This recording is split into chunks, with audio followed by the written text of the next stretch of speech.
전 시간에 이어서 그 성군 세종대왕에 대해서 말씀을 드리는데, 이번 시간은 훈민정음에 대해서 말씀을 드리고자 합니다. 훈민정음은 여러분들이 잘 아시겠지만은 한글에 발명하게 된 동기를 설명을 다 해놓은 것이 바로 훈민정음 해례본입니다.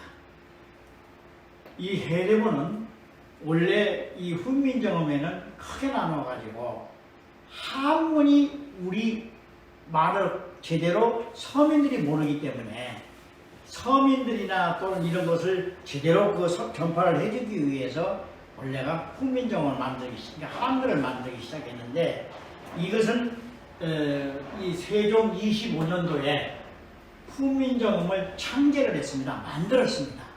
그리고 바로 세종 28년도에 훈민정음을 반포를 했는데, 이 훈민정음을 만들 때까지는 아무도 모르게 오직 세종대왕하고 그 다음에 여러분들이 잘 아시는 세조인 수양대군하고 그 다음에 바로 큰딸 정의공주라고 있습니다.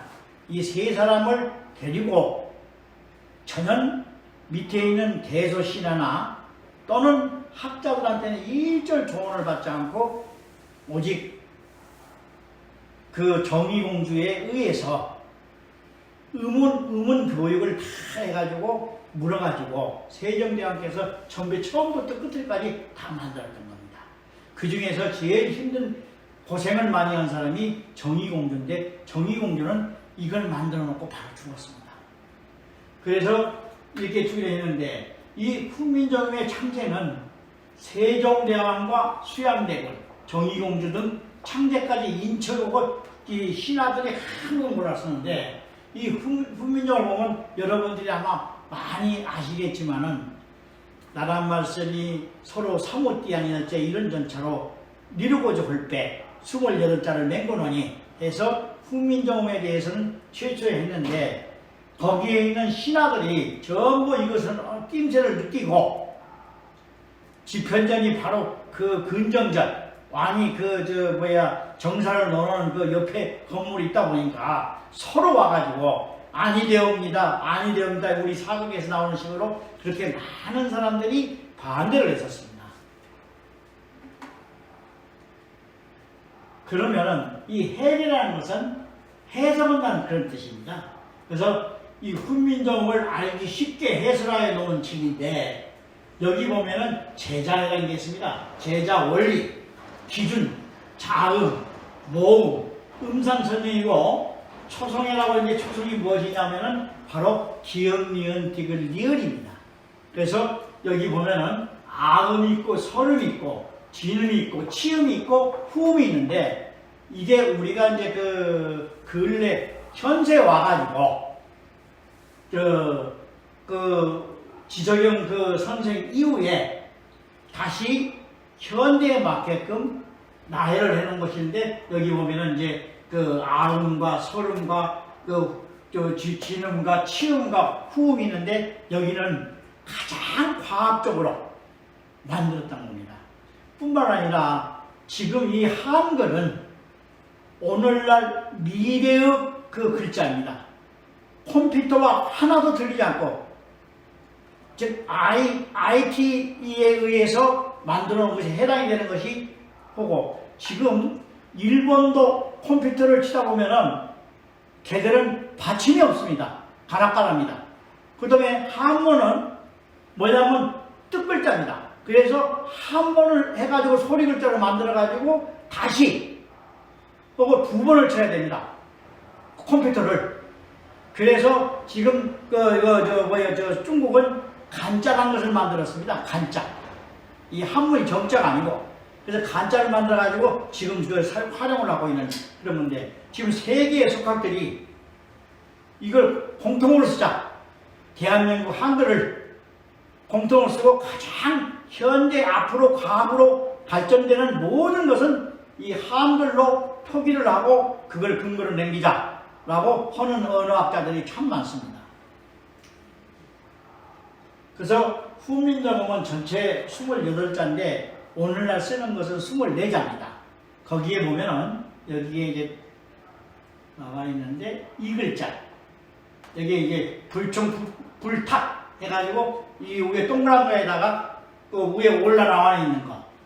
그 다음에 이 글자 동그라미에다가 여기 있는 거. 그 다음에 이게 삼각형으로 된 거. 그 다음에 점자. 점이 여기 점이 없어졌더라고. 그 점자. 그 점자가 뭐냐면 그게 아라는 뜻입니다. 그게 나란 말싸미 해가지고 그거 보면 점을 찍어놨는데 그게 그 오늘날 아하고 같은 그 표기입니다. 근데 아가 두 개가 있기 때문에 즉 모음이 두 개가 있어가지고 이게 같은 뜻으로 그 발음이 나온다고 해가지고 그 하나 없앴습니다. 그래서 이 훈민정음에 대한 구성은 창제 취지를 밝힌 그 내용은 뭐냐면은 그 초성이 17자, 중성이 11자 해가지고 전체자가 왜냐면 28자입니다. 그리고 종성은 초성을 다시 쓴다는 규정 뭐냐면은 예를 들어가지고 개 이게 개에다가 이제 간이죠 간 이게 기역에다가 아에다가 니은 그래서 그것을 해가지고 그런 식으로 이 초성은 기역 키읔 이응 디귿 티귿 니은 비읍 피읍 미음 지읒 치읒 시옷 그 다음에 이것이 이응인데 이응 히읗 이용 그 다음에 이 점자 리을 이렇게 해가지고 요것이 이제 그 다음에 이제 모음 즉 중성인데 이 점도 뭐래고 모음입니다.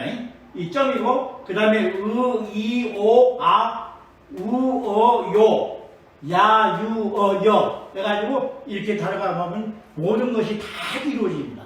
그래서 종성은 초성을 다시 쓴다는 규정이고 그 다음에 순경음과 병서에 관한 규정이고 이게 있는데 이 초성과 중성의 결합체제고 나머지는 조금 그 한문학자들이 필요하기 때문에 간단하게 설명으로서 내가 넘어갈까 합니다. 예, 원래는 해례본은 다 만들어 놓고 설명까지도 다 해서 그것을 체계적으로 서민들한테, 백성들한테 알려줄 수 있게끔 만들라고 정인지와 최항, 박평년, 신숙주, 성삼문, 강연, 이계 등으로 해서 집현전 학자들한테 시켜가지고 해례본 저술자가 지시를 했습니다. 그 다음에 경인지가 서문에 기록을 걸 보면은 제일 훈민정을 제일 앞에 만들어 놓은 것이 뭐냐면은 거기에 서문을 세종대왕께서 직접 쓰셨고 제일 끝난데 그 해례본 제일 마지막 거에는 뭐냐면 거기에 또 정인지가 그것을 그 서문을 적어놨습니다. 그래서 정인지라는 사람이 나중에 세조한테 달라붙어 가지고 실질적으로 신숙주가 여러분들이 잘 아시지만은 신숙주가 원래는 세종대왕께서 그 다음에 문종과 단종도 제발 마지막까지 좀 네가 이 신숙주가 어제 남은 그 나주 사람인데 전라도 나주 사람인데 아주 똑똑했습니다. 신숙주가. 그래서 변절을 잘한다 해가지고 그래서 숙주나무에 된 겁니다. 이게. 그래서 그런 해가지고 해서 했는데 신숙주가 세조같이 중국에 사신을 2번 갔다 오더니 뿅 가버린 거예요. 세조의 이 얘기를 듣고. 그래서 이렇게 했었고, 또 이 한글을, 훈민정음을 창제한 가장 큰 이유는, 우선 세종이 뛰어난 그 의문학자고, 한자를 모르는 백성들에게 국가의 명령을 잘 전달하기 위해서 원래 훈민정음을 만들었고, 그 다음에 중국말과 이 경서를 잘 이해하지 못하기 때문에 경서라는 것은 뭐냐면 논리 있잖아요. 소위 말하면 소위 주역이나 이런 그 내용을 잘 모르기 때문에 오고 또 수양대군을 위시해서 정의공주하고 군인, 내시, 스님들 세종을 위한 그 일부만 참여를 해가지고 이걸 다 만들었습니다. 그렇기 때문에 이 훈민정음을 창조한 가장 큰 이유는 네 가지가 얘기했고, 그 다음에 그 훈민정음을 만든 다음에 그때는 한글 용어는 아니었습니다. 훈민정음이라고 했습니다. 그래서 그때 이제 뭐냐면은 만들어가지고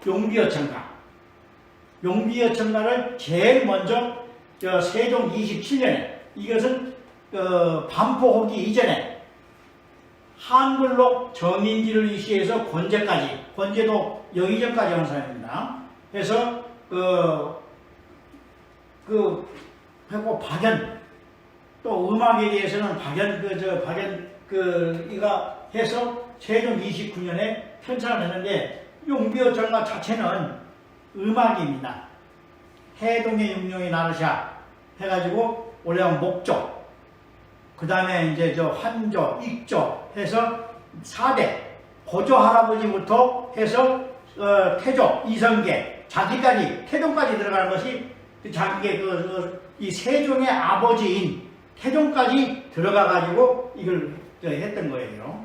근데 여기 이제 이 훈민정음을 만들어가지고 석고상절도 만들었고, 용비어천가 만들었고, 그 다음에 석고상절, 월인천강지곡 등을 만들었는데, 바로 월인천강지곡은 여 안에 보시는 바와 같이 한문과 그 훈민정음이 포함이 돼가지고 만들어 놓은 책입니다. 이게 전부가 뭐냐면은, 용비어천가고 석고상절은 뭐냐면 부처님, 즉 수양대군한테 지시를 해가지고 부처님을 참불하는 것, 그런 그 책을 지은 겁니다.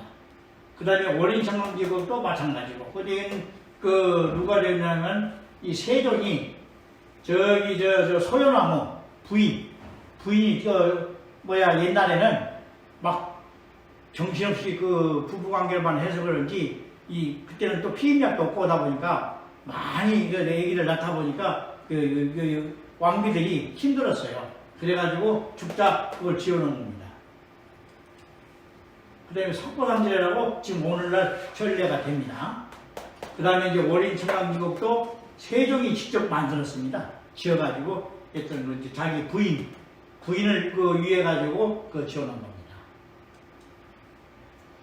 그래서 이제 요즘에 들어와가지고는 많은 유튜브도 그렇고, 또 많은 언어학자들이 세계의 많은 언어학자 중 영국의 옥스퍼드 대학의 제프리 샘슨 교수는 세계 최고의 알파벳이며 과학적인 언어이고 미래를 장악하는 컴퓨터에 최적된 이진법화된 언어이므로 세계 공통어로 사용하자고 주장하고 있으며, 과학성, 합리성, 독창성으로 세계 어느 나라 언어에 비할 수 없을 만치 뛰어남을 강조하였습니다.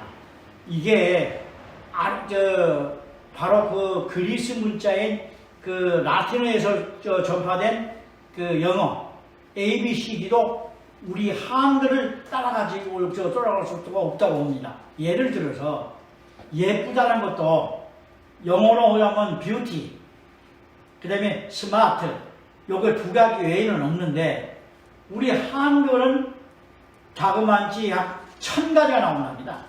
이쁘다, 예쁘다, 어여쁘다 해서 똑같은 거라도 사물을 표현하는데 엄청난 숫자로서 표현을 할 수가 있다고 이 얘기를 합니다.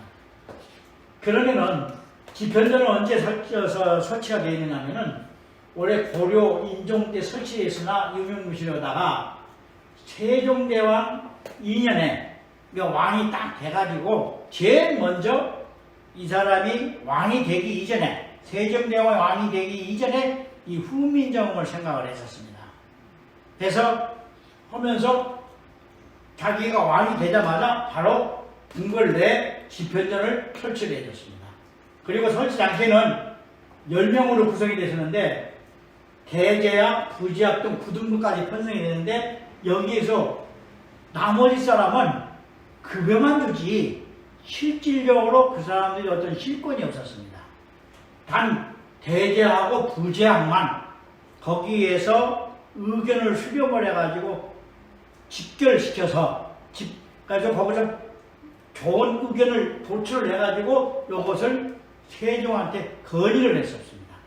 그러다가 세종 4년에 다시 그 뭐야 저 15인을 만들고 또 8년에는 16인이 되고 22인이 됐다가 32인까지 증가됐다가 다시 20인으로 축소하다가 언제냐면 바로 영조 시대에 홍문관이라는 용어로 집현전이 없어지고, 왜냐하면 집현전에 있는 거기 있는 학사들이 주관을 해서 세조가 제일 싫어하는 자기 형의 아들이 단종을 복원을 시키려고 그 뭐야 그 저 역적질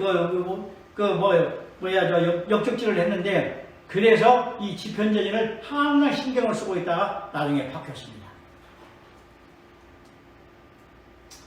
그래 이 집현전에 대한 그 측정을 보고 여기 이제 보시면 아시겠지만은 바로 근정전이 임금의 그 정사를 보는 곳이고, 집현전은 바로 옆에 있습니다. 사정전은 뭐냐면 왕후들이 이거가 있습니다. 원래가 왕후가 있고 경에는 잔치하는 데고 이짝에는 동반해가지고 이건 세자, 이 공주들이 여기 사는 겁니다. 그래서 여기 보면 비원이 저 안창에 있습니다. 이게 여기에서 사정전에서 나와가지고 걸어서 비원까지도 갔습니다. 그 다음에 이제 여기는 그 집현전 전경이고,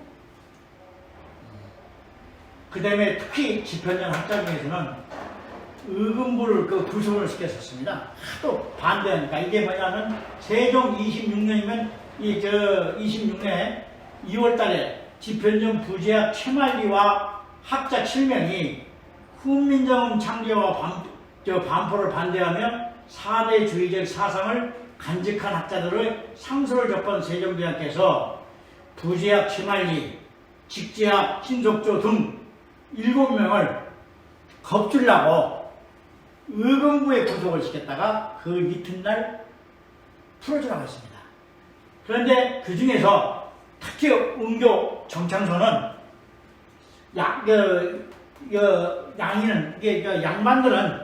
양반들은 성인군주를 타고내 태어났지만은 서민들은 아무리 태어날 수 없으므로 훈민정음으로 교육을 시켜도 성인군주가 될 수가 없다고 주장하므로 봉급파직을 시켜버렸습니다.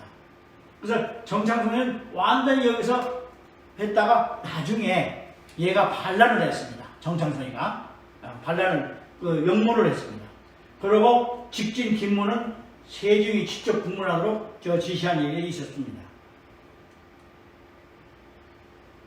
이상으로서 오늘 그 시간을 마치고 다음에 이제 우리 그 조선의 그 세종대왕의 그 과학에 대해서 설명을 드리고자 합니다.